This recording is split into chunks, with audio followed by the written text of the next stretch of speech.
we have been looking at dynamic programming based methods for solving problems so far, solving MDPs, right? So why do we call them dynamic programming method? So what's the problem are we solving here? What is the subproblem? So I actually gave you the intuition in assuming that you have a like remember I talked about one-step problems, right? So I said that you can assume that the value is one step problem where for the first step you get the reward and then you have a cost for termination or a value for termination, right? I said you can think of it as R plus gamma times V. So the gamma V is the value for termination, right? So if you think about what we did for value iteration,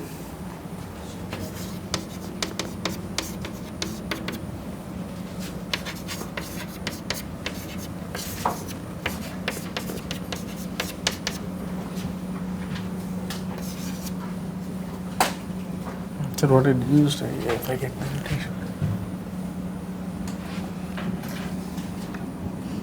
So was it fine? Did I introduce that RSA notation?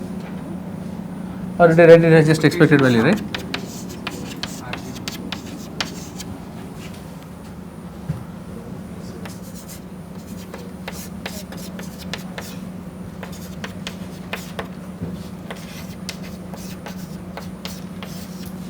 Right? So we did this. People remember that? So suppose I am in a specific state, right, in which as soon as I take a step, the problem ends, right? The episode ends, right? So as soon as I take a step, the episode ends.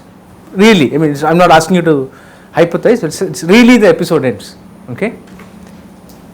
If I do this once, on that, if I say let us start off with a zero value function, right? So this part will be 0. In fact, this really does not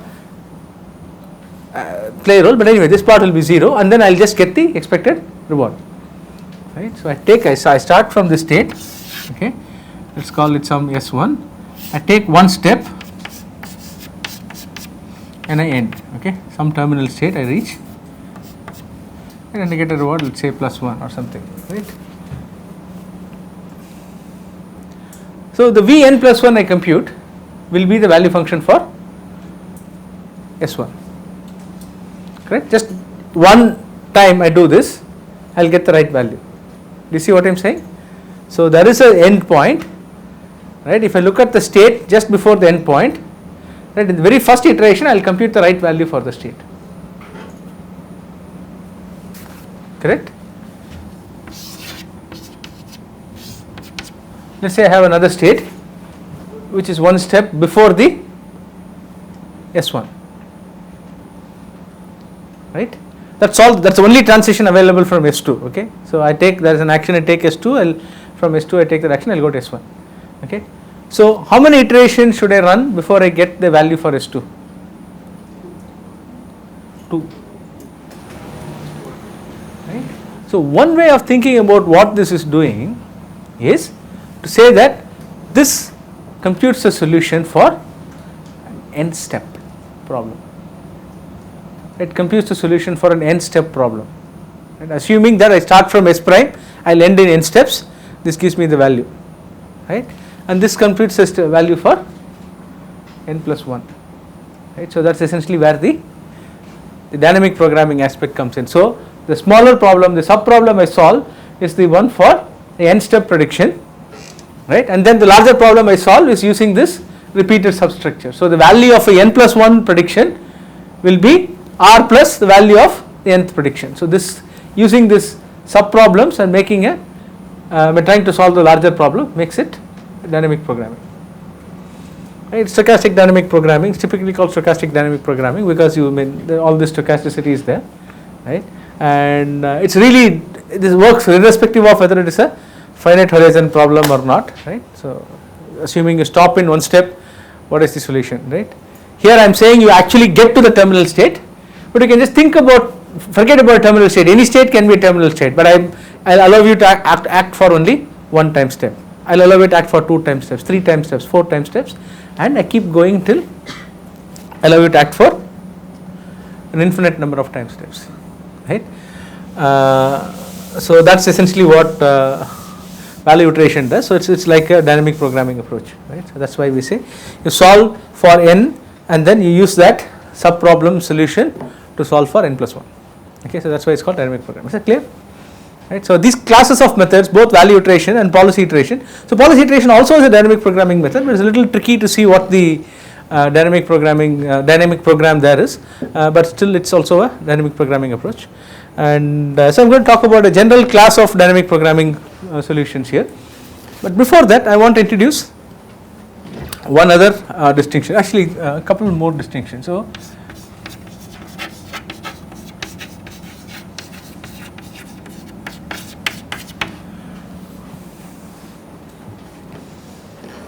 there's something called asynchronous dynamic programming. So if you think about this is one step in the value iteration. I mean, so I'm assuming most people who in here have that in your notebook. So I'm not going to write out the entire value iteration procedure, right? So that's one step, right? That's one iteration in that's the main iteration in the value iteration algorithm, right? So what is the crucial thing to note here is that for all the Vn plus 1 computation, right, I use Vn on the right hand side, right. So one way of thinking about it is, okay, I have this array, right, or I have this data structure, some array that represents the value function at time n. So I use the array and compute the value function at time n plus 1. So it's a different array,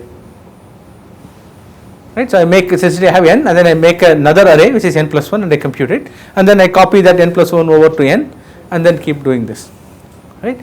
Instead of that, you could think of a way of doing it where I do this in place. I don't use two arrays. I don't use one array for n, one array for n plus 1. I can do it with a single array. So what that would mean is, when I suppose I have some ordering on the states, I will have to go through some loop on the states. Say for s equal 1 to n or something like that, right. So when I do s equal to 1, right, I will be using the old values of Vn. So I will be using Vn, right. When I use s equal to 2 here, I will be using Vn for 2, 3, 4, 5 to n, but I will use Vn plus 1 for 1. Okay. So likewise, when I use Vn plus 1 of 3 when I am computing it, I will be computing Vn plus 1 of 2 and 1 and Vn of all the other states. Okay. Now this is a little tricky if you think about it, because it's no longer clear what I am doing, right, whether it is Vn plus 1 or Vn plus 2. Suppose I come to state 5, okay, and all the transition from 5 is going to state 1 and 2. So when I am actually computing Vn plus 1 of 5, I will be using Vn plus 1 of 1 and Vn plus 1 of 2. So am I computing Vn plus 1 of 5 or am I computing Vn plus 2 of 5? Vn plus 1 of 5.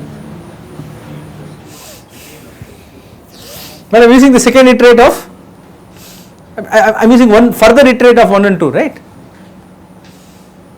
So in fact it is not even clear whether if you do it this way it will converge or not, right. It turns out it will converge, right.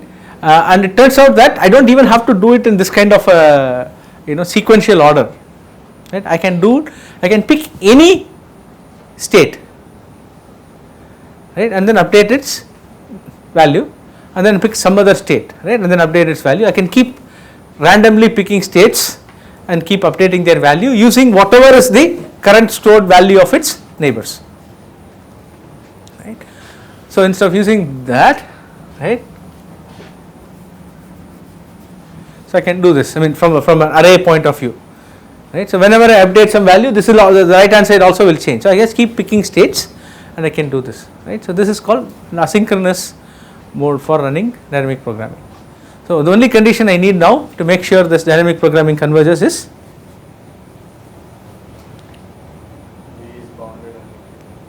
I have to well, apart from the other things, even the additional condition I have to assume, I have to ensure is that I sample all the states At least? At least n times. Oh? Same number of Huh? once. At least once. Once. At least one. At least an infinite number of times, so that I can ensure convergence. Okay, I was just waiting. See, I gave you a wrong cue. I was waiting to see what you guys will do. Right? I mean, I have to apply the update in every state infinite number of times for it to converge. Right? So that's the convergence criterion we saw earlier. Right? Only as this the iterates tend to infinity. We have looked at all the fixed point theorems. So only as the iterates tend to infinity do we converge. Right? So in that case, so you have to make sure that all the states are sampled infinitely often.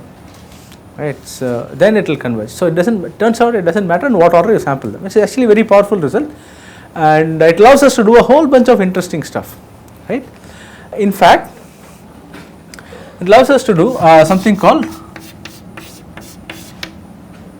real-time dynamic programming, which is a very interesting algorithm, which is almost like reinforcement learning but not quite there. Okay.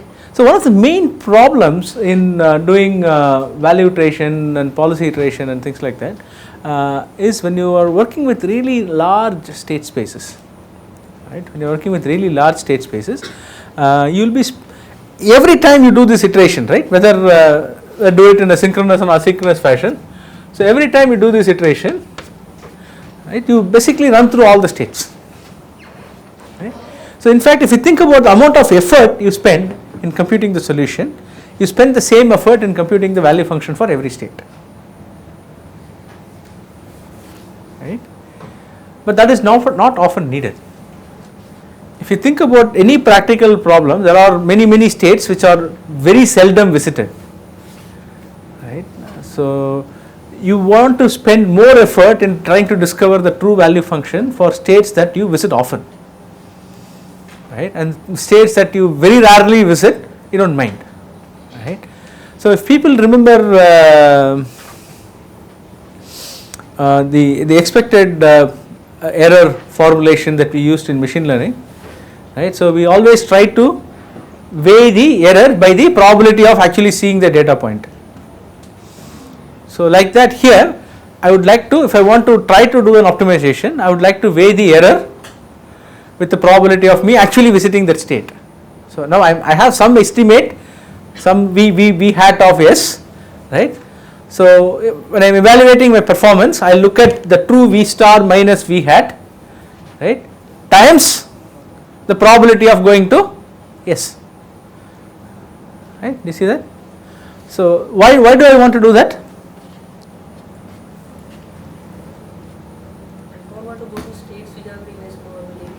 Why don't you? Value doesn't matter. Common sense things, yeah. If value doesn't You don't want to spend computational power in computing some values. You don't have infinite computational power. I mean, we just say nicely run things till infinity. You really don't have infinite computational power. So that's why we gave you some epsilon criterion, so you can be satisfied with epsilon optimal policies and so on and so forth, right? So you don't have to run till infinity. But if I give you a MDP which has, say, 100 million states, right? So I don't even want to run it a finite number of times on all the states, right? That's still a significant amount of computation. Usually I have limited amount of computation. So now we have to figure out how am I going to assign this limited amount of computation, and how am I going to spend this limited amount of computation. So what you would really like to do is spend a lot of time on those states which you are likely to visit under an optimal policy. So you don't want to miss out on states which are good, which you need to execute an optimal policy, right? So one way that people do it is the following, right? They start from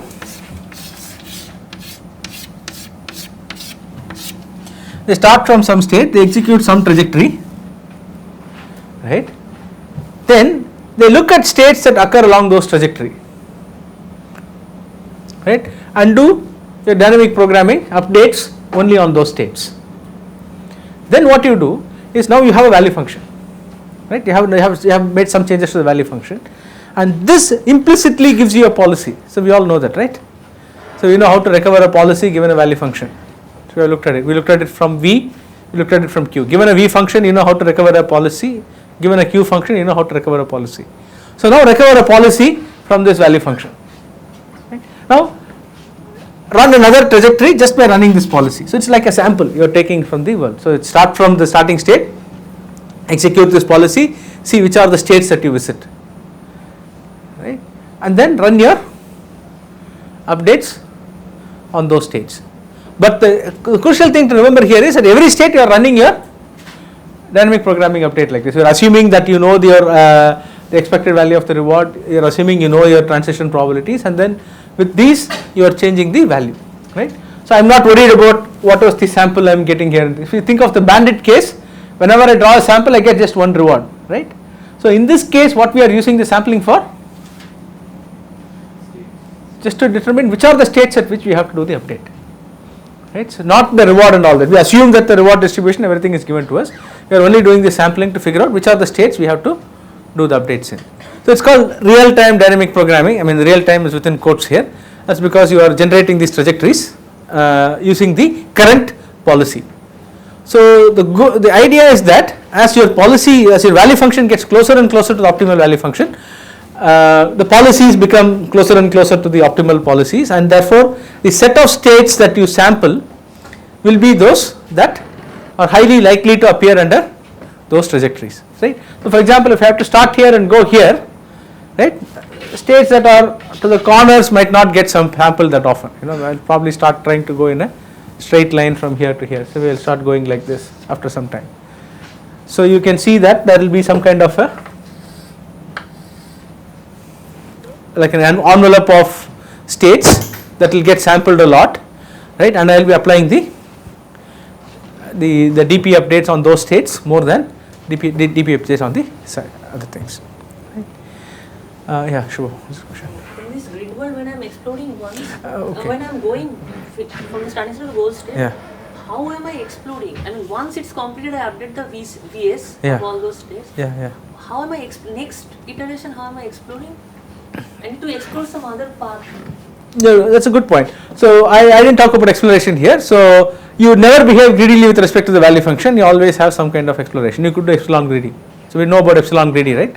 So at every point, so I look at the values of the actions or values of the next state and be greedy only with the probability 1 minus epsilon, and then with probability epsilon I do something random. Yeah, you should do something epsilon greedy, right? Yeah. So this is called real-time dynamic programming. It's actually a pretty powerful method, provided you have your model available to you. This allows you to focus your computation only on a small number of states. Okay, but if you want to ensure convergence in real-time dynamic programming, right? What is the condition you need? Huh?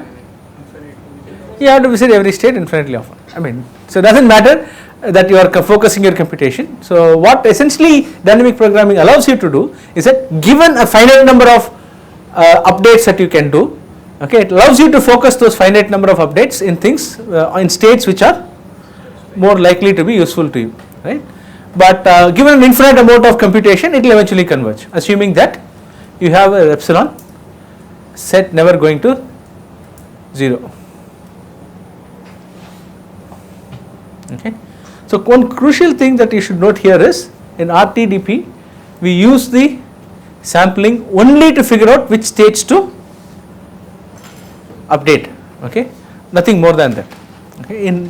If you move on, when we actually look at true reinforcement learning algorithms, you will be using this sampling to determine not only the states to update, right, but also what is the reward that you have to update it with, because I don't have this reward, right, and also what is the terminal cost you will use here, what is the v of s prime you will use here, because this also I don't have. That's why I said this takes you some ways towards a full reinforcement learning algorithm, but it is still a dynamic programming solution because it uses all the expectation in this. Okay, good. Any questions on this? Okay. So how many of you have been reading ahead on this? Is what chapters am I on in the book? Okay, good. So how many of you have read chapter 4? You are my only hope, man. Come on, you disappointed me. You are the only guy who has been reading so far. Yeah. Anyway, yeah, so I don't think RTDP is there in chapter 4, right? So whatever I told you is the thing. If you want to read more, you probably have to pick up the RTDP paper. It actually is very well written, the original RTDP paper. Of course, I'm a big fan of Andy's writing, so I'll always say that. But yeah, so the next thing I want to talk about is a very, very powerful technique that we use called generalized policy iteration. So people remember policy iteration, right? So it essentially has two steps, right? So you have policy evaluation, right, and then you have policy improvement.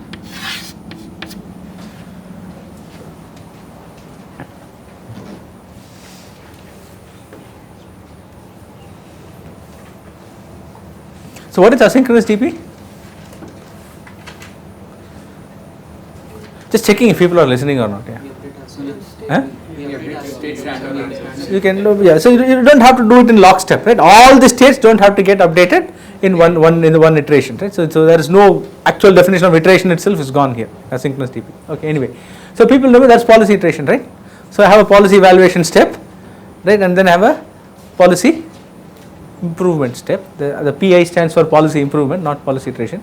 Right? Policy evaluation, policy improvement. I keep doing this until my policy doesn't change anymore, right?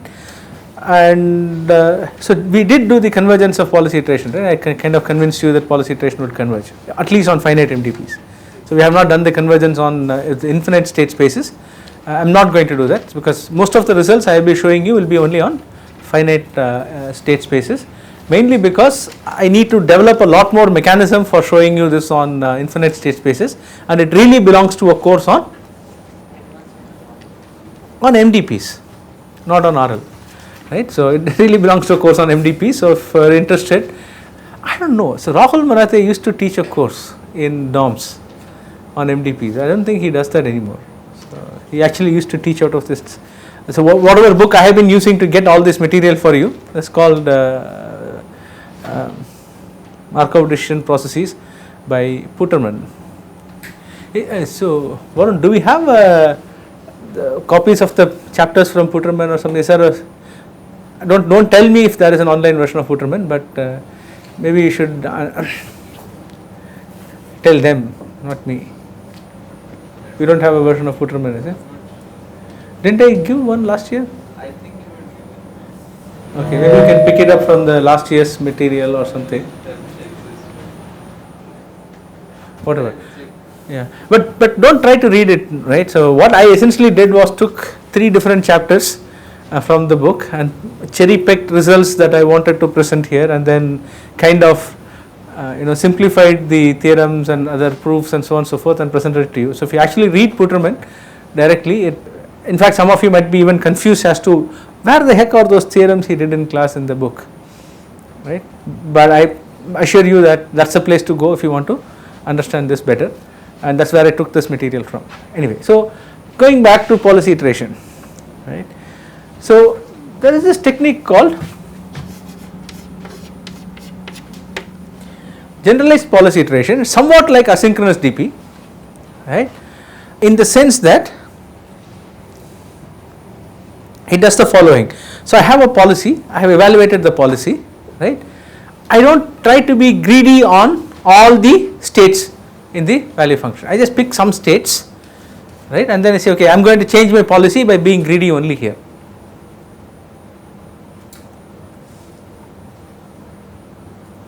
Right? Then I go back and do the evaluation of this new policy. Okay. But then do I have to evaluate this new policy in every state? Only which are updated. Not really. I have to evaluate it a little bit more because states that are close by which move in here, their values will also change because this value changed. So I'll have to do some amount of evaluation around the states where I change it, right? In fact, it turns out that this works both ways. So I start off with a policy. I don't evaluate it on every state. Okay, I evaluate it only on some states. Right? Just like we did in RTDP. Right? RTDP I did value iteration. Right? But instead of doing value iteration, right? I could have taken off this max here, right? I could have put a summation over pi SA. So I start off with some arbitrary pi, right? Run this update only on trajectories, right? Now I will sample some states, I will update the value function there for the current pi that I am following, right? And then what I do now, I go try to be greedy with respect to this value function. Okay.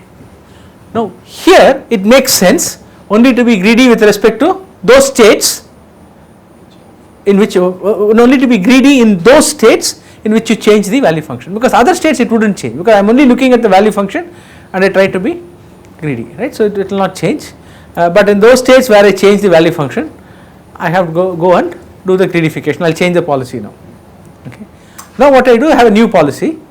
I can go back and sample some more states according to this new policy, and I do the policy evaluation only on those states that I sampled. So I am doing both a partial policy evaluation and a partial policy improvement. This is called generalized policy improvement. Right. So one way of thinking about it is that instead of I know there's a picture in the book which I don't like. So instead of doing a complete evaluation or a complete improvement, you are doing this partially, bits and pieces, right? Why do you want to do this? Again, you can save computation. Yeah. I have to remember the states. You have to remember the States where I do that. in which you did the policy evaluation and policy improvement. Even you don't really have to. The most effect you will get is if you do the policy improvement only on the states where you evaluated the policy, right? But you don't have to. So I can always say that I'll pick some random number of states and then I'll go. I'll pick some random set of states. I'll do my policy evaluation there. I'll go pick another random set of states and do my policy improvement there. If the intersection is empty, then you will probably not change my policy at all. But that should not be your shopping criterion. So you should have a different shopping criterion when you are doing generalized policy iteration, right? But if your intersection is empty, you wouldn't stop, and you wouldn't change the policy. Now go back and sample some more states. So that way, if you do, you will be doing a lot more wasteful computation, right? All the policy improvement you did be wasted. But you don't need to remember. Random state? It's more useful if you do it on trajectories. So why is that?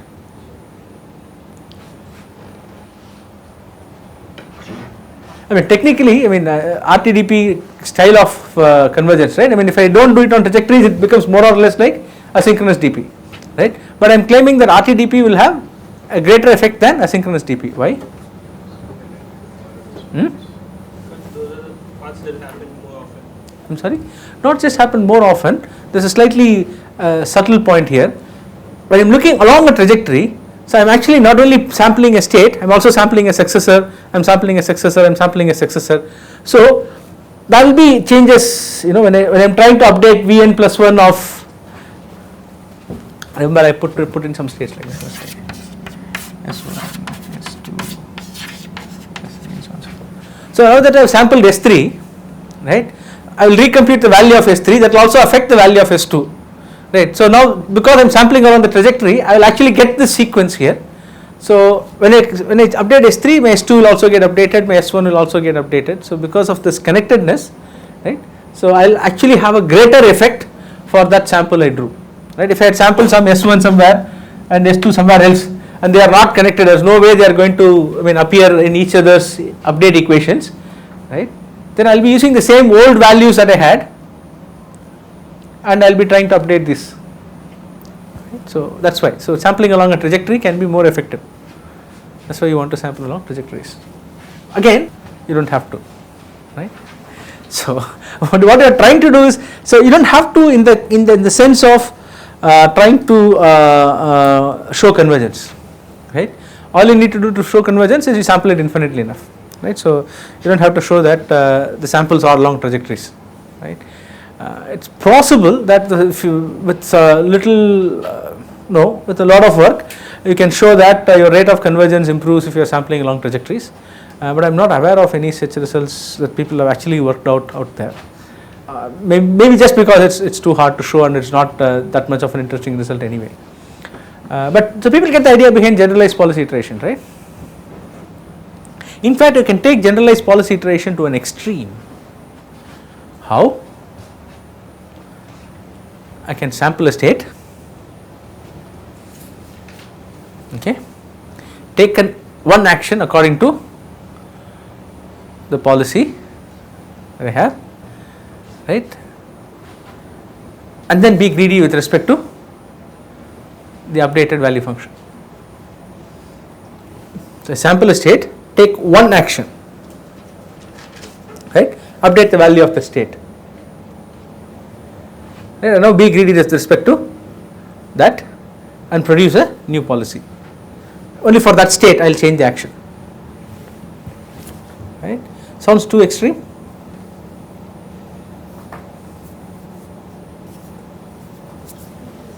Right. So, this is policy evaluation, policy improvement we talked about, right. I just take some trajectory, I then do the policy evaluation on that, and then I do policy improvement, and I keep iterating this, and I am claiming it will converge. Okay. So, I am not going to show you proofs of generalized policy iteration converging, but I am claiming that it will converge, and trust me. Right. Now, the question I am asking you is, I am doing this only on one state at a time. Pick a state, I pick an action according to the policy, right, and then I update the value function, and then I change the policy for the state to be greedy with respect to that value function. I can do this by randomly sampling states over the thing, or I can do this by sweeping through states. I start with S1, I will do this, I will change the policy there, start with S2, do this, change the policy there, and keep doing this. Does it sound like a reasonable thing to do? How can you be greedy when you take only one action? Huh? How can you be greedy when you take only one action? Why? I just look at the value function and then pick that one action, it gives me the maximum value, right? So, that is what I mean by greedy. I am not saying that I have only one choice to choose from. I am saying that I have to take only one action. I have multiple choices. Among those, I pick the one that is greedy with respect to the value function.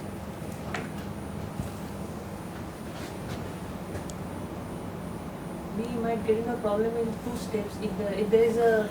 No, we have already looked at an algorithm that does that. That is exactly what value iteration does, if you think about it. Right? So, I pick the best action, right. So, I am being greedy, I pick one step, and then I find out what the next thing is, and use that, I update the value function. So, the next time I come to the state, I will pick the best action according to the new iterate of the value function, right. So, this is essentially what value iteration does. It is one way of thinking about value iteration. This is an extreme form of generalized policy iteration. Right. You pick a state, right, pick a greedy action, right, evaluate the policy, then change the policy, right. So, in fact, you are rolling the policy evaluation and the policy improvement step has been rolled into one equation there, kind of crazy, right.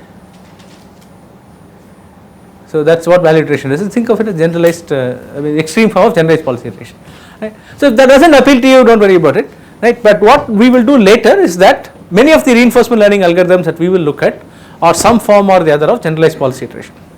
Okay. So, many cases that we look at is some form or the other of generalized policy iteration, and so one of the power of generalized policy iteration is the following. So, as soon as I come up with a mechanism by which I can evaluate a policy, right, if I give you some policy, I can evaluate the policy, right, that is all you know, right. I can use that and turn it into a mechanism for learning to solve the MDP. Right.